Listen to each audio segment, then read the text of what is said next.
good, guys? It's your boy Adrian back with another video. So this is about to be the raw reality of an entrepreneur making $100,000 a month, man. So before we even get into the video, I just want to apologize if the audio is not as good as my previous videos. I was in the airport yesterday. I flew to Dallas. As you guys know that follow me on social media, I was just in Dallas. I lost my microphone on the airport or in the airport, right? I lost my microphone in the airport, or I either left it in my hotel, one or the other, but I couldn't find it in Dallas, so I think I left it at the airport. But nonetheless, I might just be get you guys like this, this raw content right here. I want this video to be more so raw, more so kind of like a lot of unedited, right, for the most part. But I know a lot of you guys, come here. I know a lot of you guys may wonder, like, what does it actually take to make $100,000 a month, and what comes with it, what all that good stuff, right? Because we only see the glitz and the glamour. We only see the cars, we only see the watches, we only see the cash.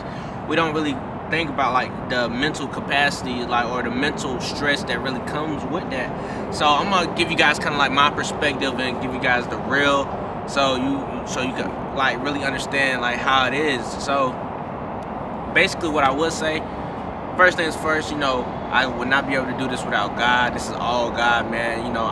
I'm not the, I don't have the best talent in the world. I'm not the greatest individual by any means. I just, believe in God, put Him first, and just have a lot of faith in God, man. And, I just work hard. I try to meet God halfway with my work ethic, right? But what I would say is, like, I'm very, very grateful. But I'm going to talk about, before I talk about the good stuff, I'm going to talk a little bit about the challenging stuff, because none of it's bad. It's all a big blessing, right? It's all a big blessing, but I want you guys to know the real. So what I would say, like, the challenging part about making this type of money is the stress to keep it going, because, a lot of us come from nothing, right? So when we got our hands on something nice and something good, it's like the stress of kind of like maintaining it, right?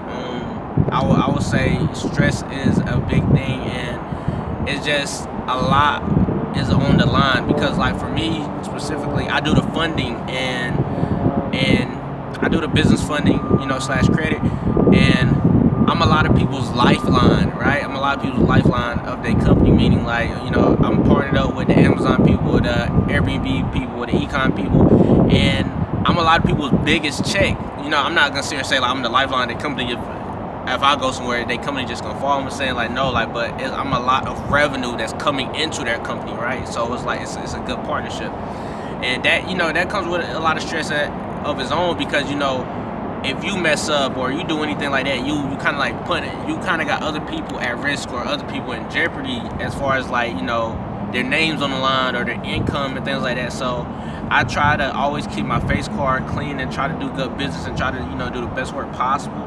And sometimes that can be a lot of stress, because it's just a lot of different factors that can happen, And I would say, just being like in that leadership role and just understanding, like, that leaders eat last. Like, I'm really like the last one to eat, and like, the money and everything looks cool, but it's like I'm a check cutter. Like, for the most part, I'm a check cutter.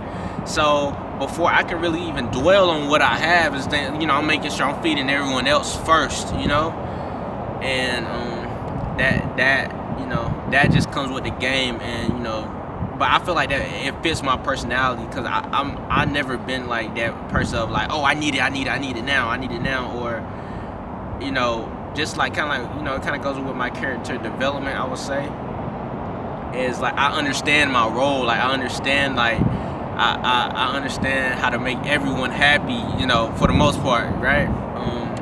So I would say, like, me being like a check cutter, just understanding I eat last. But other than that, it's just understanding, that this is an ongoing thing. That's another thing that be kind of like going on with my mental, or it be taking a toll on my mental sometimes. But it's like a up and downhill, with the mental part of it. It's like just understanding that, okay, it's going well right now, but that don't mean it's gonna be going well next month or down the line, or a year from now, because I've been a serial entrepreneur for some time now, and I've seen a lot of ups and downs, and I've come to the point now where even whenever things are going super well, I never get too high, I never get too low. I try to stay neutral at all times, because whenever I'm low, I'm understanding, okay, this is a part of the game, this is a stage, this is a season, I'm gonna come back up. And then whenever I'm up high, I try to like remain in the middle, because you don't ever want to get too high. And whenever you just up in the clouds, it causes you not to work as hard. It causes you not to think in the future. It causes you not to plan ahead. So I try to stay neutral and have that flat line no matter how the business is going. And something in business as well, like you always got to keep, stay ahead of the curve, because if you're not trying to grow, you're dying, right? In entrepreneurship, it's never gonna be just this constant, same pay every single time. Those either up or down, right? But yeah, man, just maximizing systems, thinking, just steady at the whiteboard, steady. It's just a lot of things that come into play. My apologies if this video is all over the place. I honestly feel like this is a real raw video. But now that it's not, don't let that discourage you though, because this is lit. This is what all CEOs go through. This is what Elon Musk go through. This is what Jeff Bezos go through. It's constant. Like, think about, that's like with Instagram and the reels, right? You see TikTok came along. TikTok was killing the short form game. Then Instagram, they had to innovate.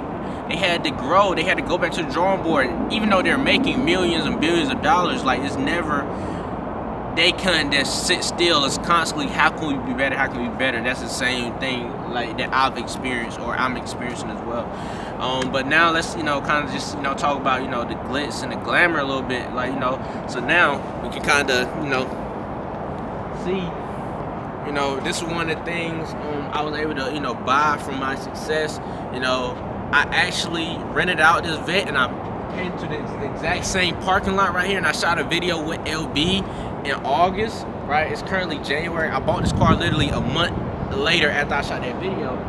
But it's like that's another thing, this was one of my dream cars right here. This is one of my dream cars, and I'm able to just this is one of my dream cars, and I'm able to just kind of like live out my dreams. I really can travel anywhere I want to at this point. I can buy anything I want. It's pretty lit. It's pretty cool. But I've been making money for a little bit now, so I'm a little, something I would say, in raw reality, you get a little desensitized to certain things. Like going to the club, kind of not as fun to me. Like popping shit in general, not as fun.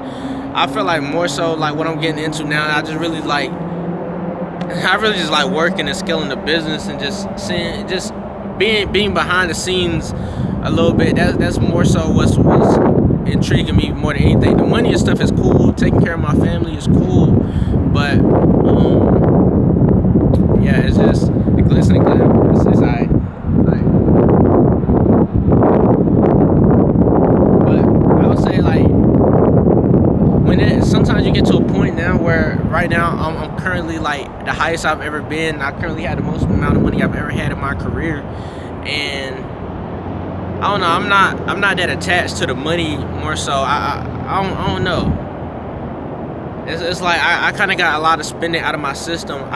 Still a couple of things I am gonna do. I am gonna, go bust down pendant on them and things like that. But I try to set goals and hit goals and things like that before I just go do it. Even though I can't do it right now. If I want to go to Wifey right now, I pull out 100.